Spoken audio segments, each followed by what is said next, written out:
Side, we have Fart Sniffer, Flame, Flakes, Narau, Ziphos, Nightmare, Probe, Waterboy, and Palacier. On the Mason team, we have Celebratory Crouching, Will, Raff, Gangster of Love, Rough Russian Mafia, Shiv, Food, Steez, and Height of Absurdity. It's Rivy Absurdity, but it is Height of Absurdity. And these people are all representing all manner of clans, and they are a bunch of cool dudes who answered our call for pretty much anyone and everyone to play in a PUG today. And they are playing on Ruins Large CTF, which we thought would be really, really cool to cast. And it's just a ballin'-ass map. I've never actually seen this map, Simon. I've seen it maybe once. Usually people play the smaller version of this map. But, yeah, this is going to be really, really interesting. Don't know a whole lot of strategy, admittedly. But, neither do I. Sure will pick it up as it's going along. Looks like we've got a pretty big grouping here. Yeah. On Agatha, moving back toward Mason's flag. I think their entire team actually flanked. Yeah. Well, actually, I believe they're putting one archer as a goalie, which I don't know that technically worked because they have picked up the Agatha flag and are moving with it. Have each other's flag. Yep, both teams have each other's flags. Agatha has a lot of people guarding the enemy flag, and I think they may just end up getting it back. Agatha, only one man-at-arms to support the flag bearer, but I think it will be enough. Both of these teams may just take this first flag capture with ease. Well, that actually depends. Yep. From what I understand, you'll actually have to need to have your own flag back at the base. So this could go on for a minute. They are actually completely opposite on opposite sides of the map, trying to look like they try to rotate around completely the opposite direction to get to where they're going. So, wow, yeah. Yeah, you're right, actually. I haven't played CTF in a while, so I forgot that rule. But Shiv is carrying the flag of Agatha, but he can't put it in because his flag is gone, whilst the Agathians have their man... Let's see who the flag bearer on Agatha is. The Agatha flag bearer is Fart Sniffer, and he's being protected by multiple knights, and he can't get to his flag base because his flag isn't there.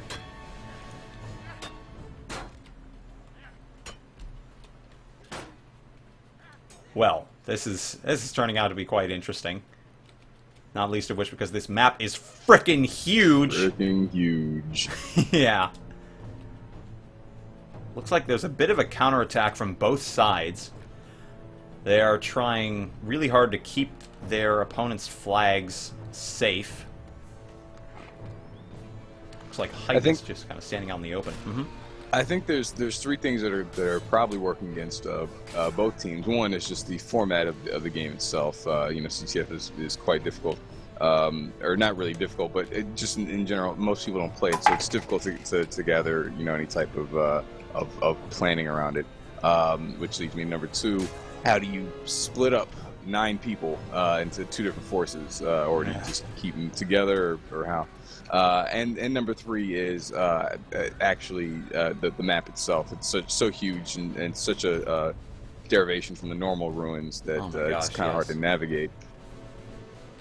Yeah, this map, like, I know the normal ruins and I actually kind of like it, but this is like 3 times its size. Yeah, this is crazy. And honestly, I'd like to see the archers get into really good vantage points. Because right now they're just kind of flubbering around in the melee.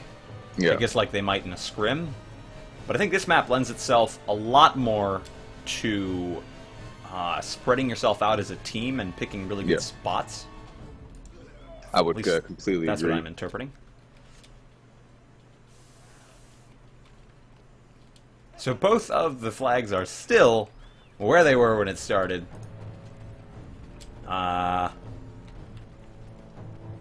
And it doesn't look like they have much of a chance of moving. I think they're just making small outward pushes from either side. Yeah, we have a small squad coming out from Masons who are going to try to go for their own flag. I don't think Agatha's got anyone pushing up right now.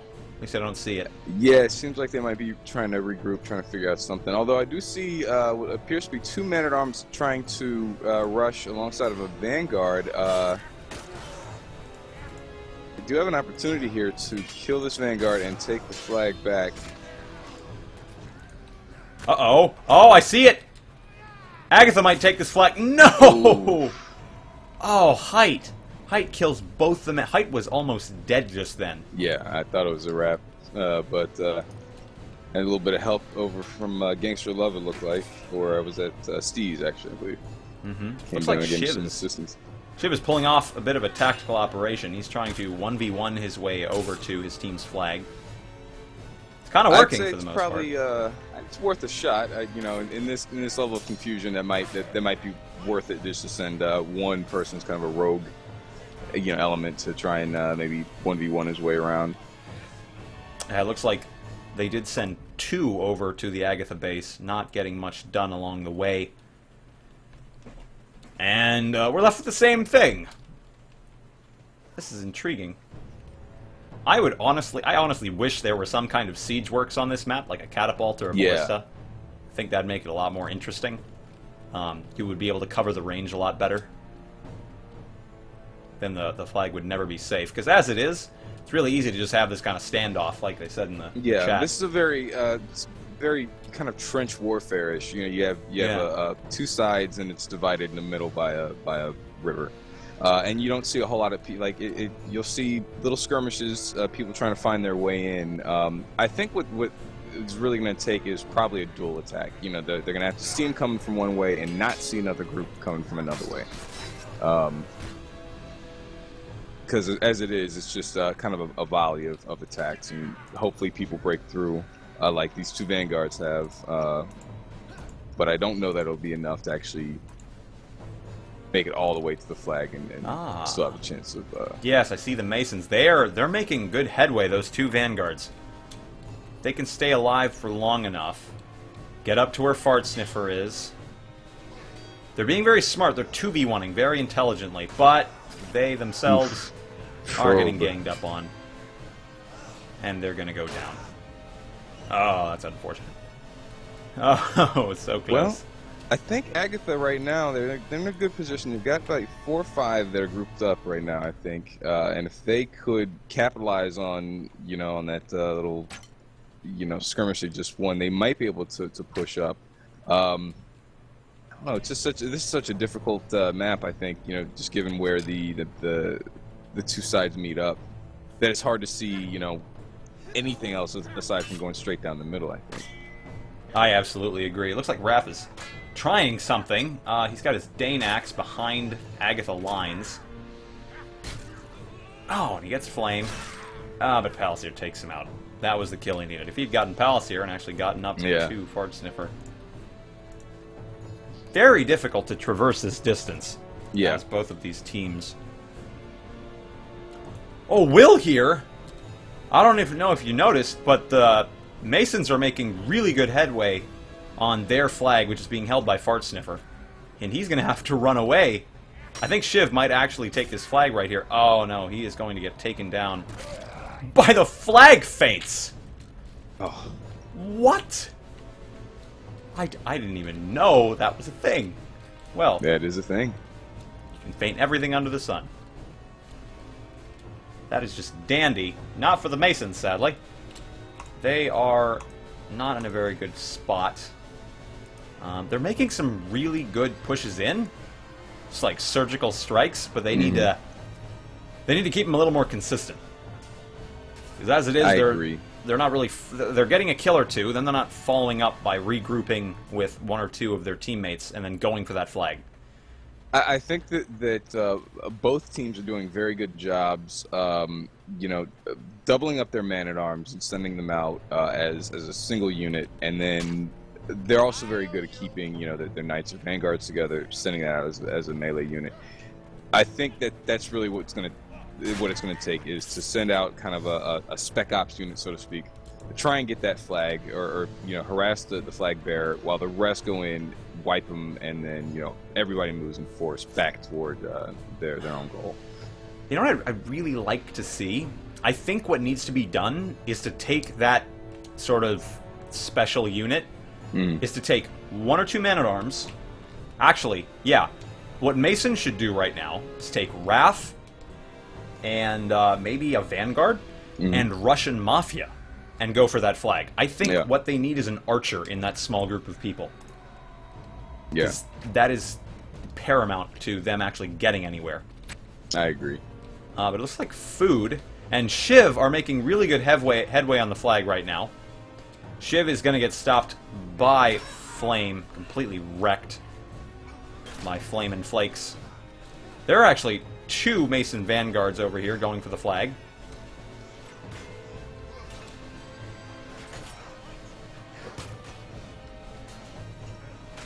And it looks like Man-at-Arms coming to help. It's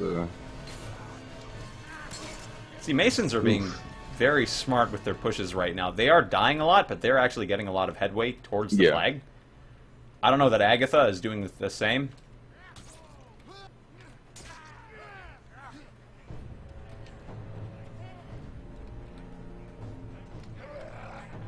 Ooh, and Will gets utterly immolated. Quite bad. Uh-oh. Bad for him. Oh, I think Masons are grouping up for a big push. Wait, Mason flag got put back. Both! Oh, man. Yeah, one of the Agatha flags got captured. Holy crap. Apparently, Fart returned the Agatha flag. Yeah, I was watching Mason try to pick up the Agatha flag, and they just wasn't doing anything. Well, apparently Agatha got a point. Yeah, that's strange. That is very Thanks, Torn Banner. Thanks, TB. Please fix. Well, actually, Masons are doing a pretty good job with their man-at-arms. I wouldn't be surprised if they got that flag all the way back to their spawn. Yeah. See, this is kind of what I want to see. I want to see both the flags in their spots, and then see both teams make surgical strikes to get the enemy flag. Because the flag point is static, so... But if the enemy team has your flag, and you can't cap their flag, it's weird, because the enemy team can be about dynamic with the position of your flag. Makes it kind of weird. In terms of positioning. Looks like Agatha is getting similar ideas. They are going to make a push for themselves. So it looks like Mason's got the right idea here. They're leaving 2 people on, 2 heavy hitters, 2 knights on as a goalie, and they're rushing everybody else up. I think that's probably the smart thing to do here is to leave somebody who can reliably handle themselves 1v1, 1v2, and with this number of people, 2 is definitely what you need to have. So I think that's a good strategy. I think they're just it just looks to me like there's so much rushing in straight down the middle. There's no real room for there is a big rush coming right side from both teams. Agatha. Yeah, Mason's got 4 guys going straight down the middle, while Agatha had about the same size party. Mason has the Agatha flag, but Agatha does not have the Mason flag, and Masons are running like hell. They need to stop Fart Sniffer from killing this archer. That is the key. That archer needs to get to that flag. No, it's not. Oh, will it work?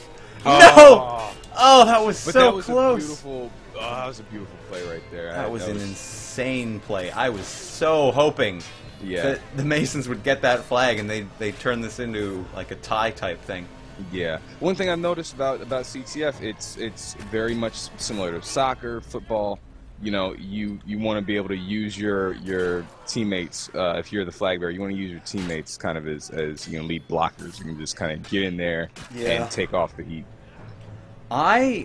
You can drop the flag with a button, can't you? You can actually, and Bellator was practicing at CTF for a while, and we were just consistently using it to pass the flag rather than just drop the flag. So if we if a Vanguard got it, for example, we could just pass it to the man-at-arms and have him running up. If I were that archer, the Mason archer, I would have thrown that thing and then run back and engage the Vanguard chasing me. I think that would have been more conducive, giving it to a man-at-arms or something. Yeah, I agree. But I guess it's just thinking in the moment. Yeah. Can't really do anything. Agatha really does not want to turn this into a tie. They are pushing as far up as they can get. Agatha's, they're getting the right idea now. They know that they can't just do it out in groups of 2 or 3. They have to push in with you know, large-scale forces, 5, 6 people. That's what they're doing now. Pushing with and it's working out really, really well. That is smart. Mason needs a couple knights to get on that flag to defend, because Agatha is coming in force. The Russian Mafia, as always, comes to the rescue. Is going to be able to stop the majority of the interlopers. 1 Agatha man-at-arms is going to get past some of the defenses. Nope, the vanguards are coming. At some point, looks like Agatha's probably going to pick this flag up. Nope, they're not. Never mind. Nightmare gets torn apart. Limb from limb. Goodness gracious. I haven't looked at the clock yet. 4 minutes left on the clock here. Left. Started at 20 minutes.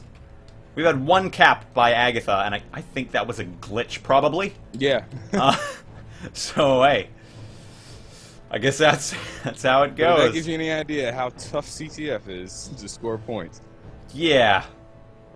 But this is just an experiment, right? It doesn't have any competitive bearing. This is just for fun. These guys all volunteered for this pug. I mean, it's a good exercise. I mean, it requires a definite new type of strategy than, you know, LTS or even TL. You really have to kind of plot a course for what you want to do, where you're going to go, because that goal, as you said, changes all the time when somebody's picked up the flag. So, I don't know. It's quite interesting here. Man.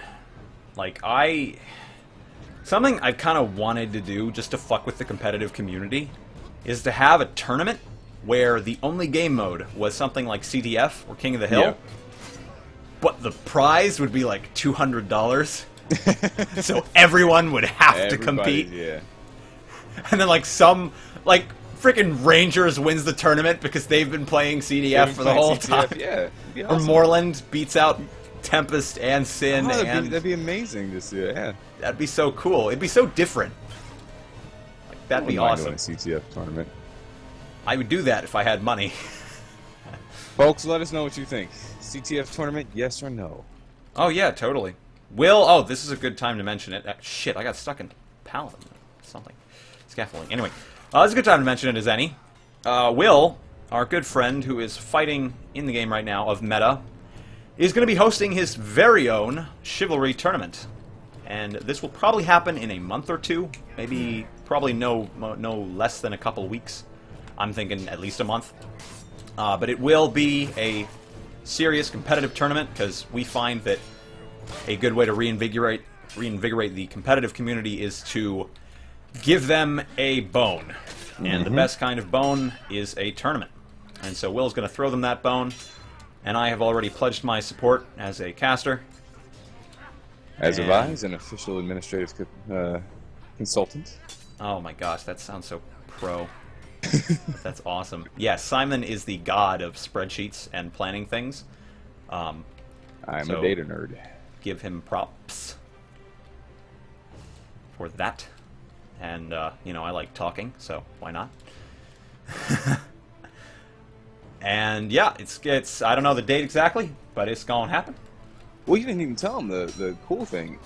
It's 8v8, is it not? Oh, yeah, that's right. It's an 8v8 tournament. So that's going to be different. Oh, also, he said he's going to take my idea into account, which is map bans. Where we haven't fleshed it out 100% yet, but what we want to do is have the loser of Kendo, the loser of the 1v1, I'm sorry, it's a tourney, the loser of the 1v1 ban a single map out of the pool. And even though it's a single map, and I think there's like 6 or 7 maps in the pool, I think it'd be a good way to move towards a more professional, competitive style. I agree. Because every single major esports game has map bans in its professional games. So, you know, it just makes sense. If you know the other team is really good at Dark Forest, you're going to ban Dark Forest. Exactly. Right? You don't want to play it. You know they're good at Stonehill? Get rid of Stonehill. If you know they're good at Cove, you're going to ask them, why the hell haven't you been playing Dark Forest? And then you ban Cove. But You get the idea. I really like that idea. I've been watching a lot of competitive CS and getting a lot of ideas. Like, as much as I really want to cast competitive CS, this game is my child, and I feel most comfortable casting it, so I want to make it great. Speaking of great, the game has ended with Agatha, the victor, Mason, the loser, due to a glitch of some form or other. Glitch. Thanks, DB. You're I believe they're fantastic. asking for more, CTF more, which I don't have a problem with. I think that's Oh, that's probably fantastic. I think Yeah, I'd probably be a little bit more laser focused. I would agree.